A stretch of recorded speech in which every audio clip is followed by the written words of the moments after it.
नमस्कार, मघी न्यूज देख रहे हैं आप। मैं हूं आपके साथ स्नेहा। बीपीएससी टीआरई 4 के अभ्यर्थियों के लिए बड़ी खुशखबरी सामने आई है। बता दें आपको कि शिक्षा मंत्री ने बहुत पहले ही कहा था कि जुलाई महीने में हर हालत में जो है बीपीएससी टीआरई 4 के अभ्यर्थियों के लिए नोटिफिकेशन जारी कर दिया जाएगा और उसको लेकर भी जो है अब काम जोरों तोरों से चल रहा है।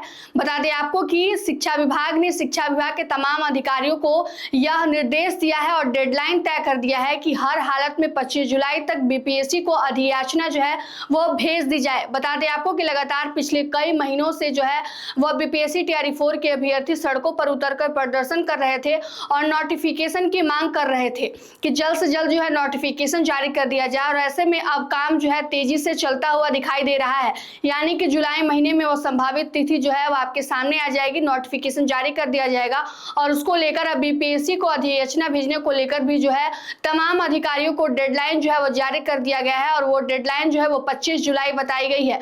बता दें आपको कि यानी कि आप जल्द ही छात्रों के लिए बीपीएससी टीआरई 4 के अभ्यर्थियों के लिए खुशखबरी सामने आने वाली है। इसको लेकर शिक्षा मंत्री मिथिलेश तिवारी ने और भी क्या कुछ कहा है और बिहार की शिक्षा व्यवस्था को दुरुस्त करने के लिए उन्होंने क्या कुछ जो है प्रावधान किए हैं, चलिए आपको इस खबर में विस्तार से बताते हैं। बिहार में चौथे चरण की शिक्षक भर्ती यानी बीपीएससी टीआरई 4 को लेकर शिक्षा मंत्री मिथिलेश तिवारी ने डेडलाइन तय कर दी है। उन्होंने शिक्षा विभाग के अधिकारियों को निर्देश दिया है कि हर हाल में 25 जुलाई तक बीपीएससी टीआरई 4 की अधियाचना भेज दी जाए। उन्होंने अफसरों को डोर टू कह दिया है कि विभाग में सभी काम निर्धारित तय समय सीमा के भीतर पूरे किए जाएं। बता दें आपको कि पूर्व में शिक्षा मंत्री की ओर से जुलाई महीने में बीपीएससी टीआरई 4 के नोटिफिकेशन जारी होने की बात कही गई थी।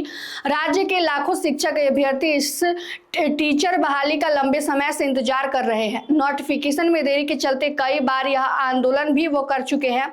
शिक्षा मंत्री मिथिलेश तिवारी ने मंगलवार को पटना में शिक्षा विभाग की उच्च स्तरीय समीक्षा बैठक की। इसमें चौथे चरण के शिक्षक बहाली, मॉडल स्कूल, नई टीचर ट्रांसफर पोस्टिंग पॉलिसी मुख्य रूप से चर्चा की गई।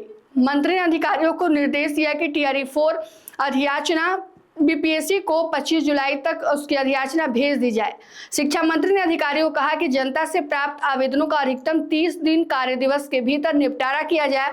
साथ ही विभाग ने टीम वर्क की संस्कृति को भी मजबूत बनाने का निर्देश दिया है और कहा है इससे काम जल्दी हो जाएगा। समीक्षा बैठक में अधिकारियों ने मंत्री को बताया कि बिहार के सभी प्रखंडों में खोले जा रहे मॉडल स्कूलों में अब तक 4 लाख से अधिक बच्चों का नामांकन हो चुका है।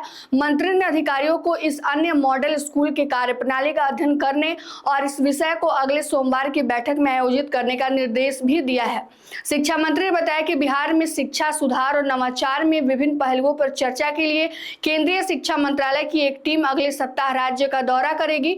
उन्होंने अधिकारियों के संबंध में आवश्यक तैयारी करने की सूचना भी दे दी है। साथ ही साथ मदरसा बोर्ड को लेकर भी नए भवन और स्थानांतरित करने और विद्यालयों की शैक्षणिक और प्रशासनिक व्यवस्थाओं को बेहतर बनाने के निर्देश दिए गए हैं। साथ ही साथ बिहार में शिक्षा व्यवस्था में पारदर्शिता को लेकर भी यह बात कही गई है। बैठक में राज्य स्वास्थ्य समिति के तर्ज पर राज्य शिक्षा समिति के गठन के प्रस्ताव पर भी विचार किया गया है। शिक्षा मंत्री मिथिलेश तिवारी ने कहा कि शिक्षा व्यवस्था में गुणवत्ता, पारदर्शिता और जवाबदेही सुनिश्चित करने के लिए विभाग लगातार जो है वो प्रयास कर रही है, कदम उठाया जा रहा है और इसके लिए योजनाओं की नियमित निगरानी भी की जाएगी। तो बता दें आपको कि अब बिहार की शिक्षा व्यवस्था में जो है पारदर्शिता, जवाबदेही तय करने के लिए अधिकारियों को भी कड़े निर्देश दिए जा रहे हैं और कहा जा रहा है कि अब लापरवाही बर्दाश्त नहीं की जाएगी। साथ ही साथ बीपीएससी टीआरई 4 के अभ्यर्थियों के लिए भी जो है वह खुशखबरी भरी खबर जो है सामने आने वाली है। ऐसे में अब देखना यह होगा कि बीपीएससी टीआरई 4 का नोटिफिकेशन अधियाचना के बाद कब जारी किया जाता है। फिलहाल की इस खबर में इतना ही। तमाम अपडेट के लिए जुड़े रहिए हमसे और देखते रहिए मघी न्यूज। धन्यवाद।